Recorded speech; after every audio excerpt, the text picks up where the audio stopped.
Hey guys, আসসালামু আলাইকুম। সবাই কেমন আছেন? আশা করি অনেক অনেক অনেক ভালো আছেন। আমিও ভালো আছি আপনাদের দোয়ায়।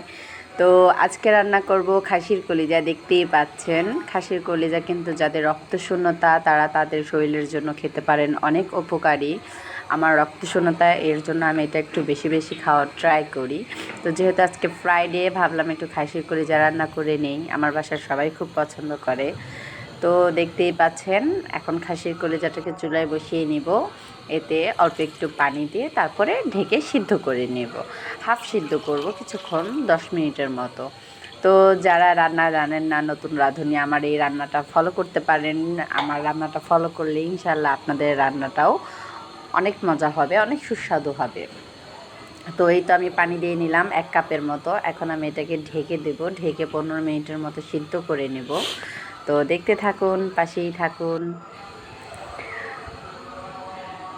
এখন আমি এটাকে ঢেকে নিলাম, ফিরে আসছি 15 মিনিট পরে।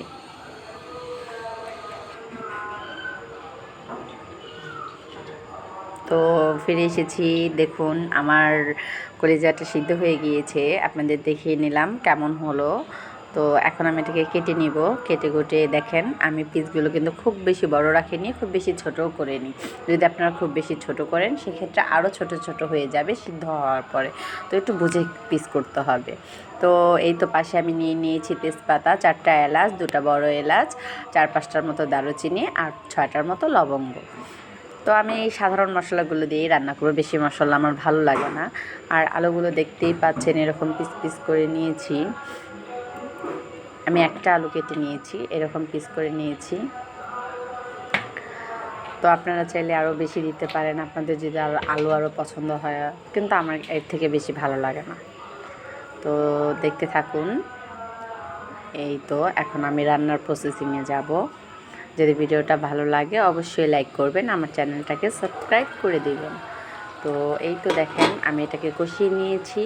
কলিজা আলু ও কলিজা, এখন আলু দিইনি, কলিজা পেঁয়াজ আর ময় মশলা দিয়ে কষিয়ে নিয়েছি। তো এই তো আমার তরকারির লুক। তো যদি ভালো লাগে আমার ভিডিওটাকে একটু লাইক করে দিবেন। তো এখন আমি এটাকে নেড়ে চেড়ে নেব। এটাতে কিন্তু আমি এখনও কোনো পানি অ্যাড করিনি। কলিজা থেকে পানি উঠেছে, ফ্যাপসা থেকে পানি উঠেছে, আমি এখনও এক্সট্রা কোনো পানি অ্যাড করিনি। এটা দিয়ে আমি কষিয়ে নিচ্ছি। আর চুলার জালটাকে মিডিয়াম টু হাইয়ে রেখেছি। যদি আপনারা বেশি আঁচ দেন সেক্ষেত্রে আপনাদের পানি অ্যাড করতে হতে পারে, পানিটা টেনে যাবে তাড়াতাড়ি। তো এই তো এখন আমি এটাকে এভাবে কিছুক্ষণ কষিয়ে নেব। কষিয়ে নিয়ে তারপর এটাতে আলু অ্যাড করে নেব। যদি আমার ভিডিওটা ভালো লাগে তাহলে অবশ্যই আমার ভিডিওটাতে একটা লাইক দিবেন।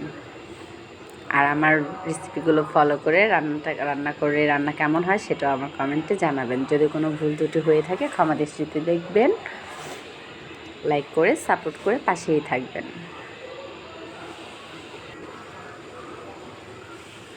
তো এই তো কিছুক্ষণ কষিয়ে নেওয়ার পরে, 15 মিনিটের মতো কষিয়ে নেওয়ার পরে এখন আমি এটাতে আলুগুলো দিয়ে দিব। আলুগুলো দিয়ে ভালো করে নেড়ে চেড়ে আবারও ঢেকে কিছুক্ষণের জন্য রেখে দেব।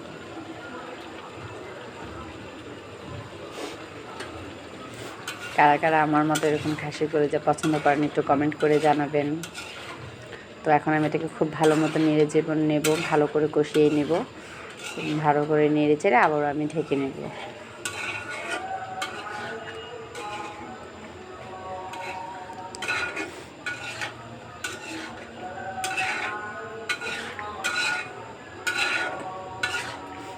কলিজা কিন্তু খুব ভালো করে না কষালে কিন্তু মজা হয় না। কলিজার ভিতরে একটা গন্ধ গন্ধ বলে, তো ওইটার জন্য খুব সাবধান আর খুব ভালোভাবে কষিয়ে নেওয়ার ট্রাই করবেন আমার মতো। তো এখন আমি এটাকে ঢেকে নেব। তো ফিরে আসছি আবারও 15 মিনিট পরে। আমি আমার চুলার আঁচটা বারবার দেখিয়ে নিচ্ছি। তো 15 মিনিট পরে দেখেন আমার পানিটা পুরোপুরি টেনে গেছে। এখন আমি এটাকে ভালো করে নেড়ে চেড়ে তারপর এটাতে আবারও কিছু পানি অ্যাড করব।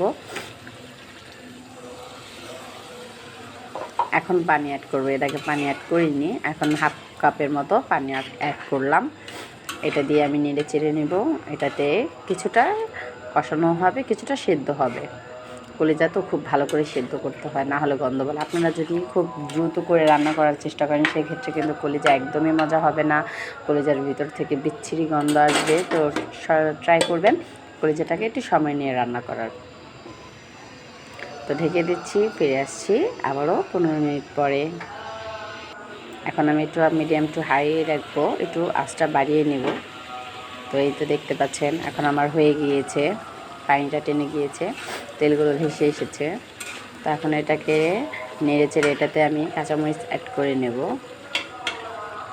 6-7টির মতো কাঁচামরিচ দেব। আপনারা যদি এর থেকে বেশি ঝাল খেতে পছন্দ করেন তাহলে আরও বেশি করে দিয়ে নেবেন। আমি খুব বেশি ঝাল খাই না, তো এর জন্য আমার জন্য 6-7টাই আনা। ভালো করে নেড়ে চেড়ে ভালো করে কষানোর চেষ্টা করবেন, তাহলে তরকারি সুস্বাদু হবে।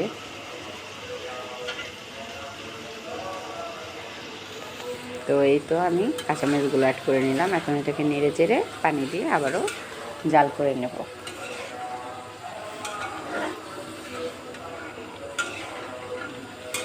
আমার ভিডিওটা ভালো লাগলে অবশ্যই চ্যানেলে একটা লাইক করবেন, ভিডিওটাতে লাইক করবেন, চ্যানেলটাতে সাবস্ক্রাইব করে দেবেন, পাশে থাকবেন, সবগুলো ভিডিওতে একটু সাপোর্ট করবেন। যদি আপনারা লাইক না করেন তাহলে আর অন্য ভিডিও করার জন্য উৎসাহ হয় না, ইচ্ছে শক্তি কাজ করে না।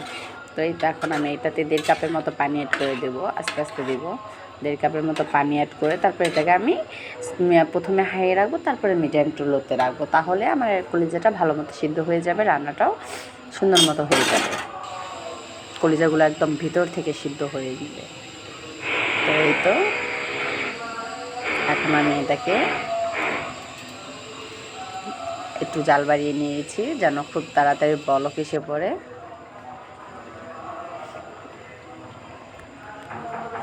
তো ফিরে আসলাম কিছুক্ষণ পরে, দেখেন বলক চলে এসেছে। এখন আমি চুলার আঁচটা কমিয়ে নেব। এটা আমি এখন জিরার ফাঁকি অ্যাড করছি।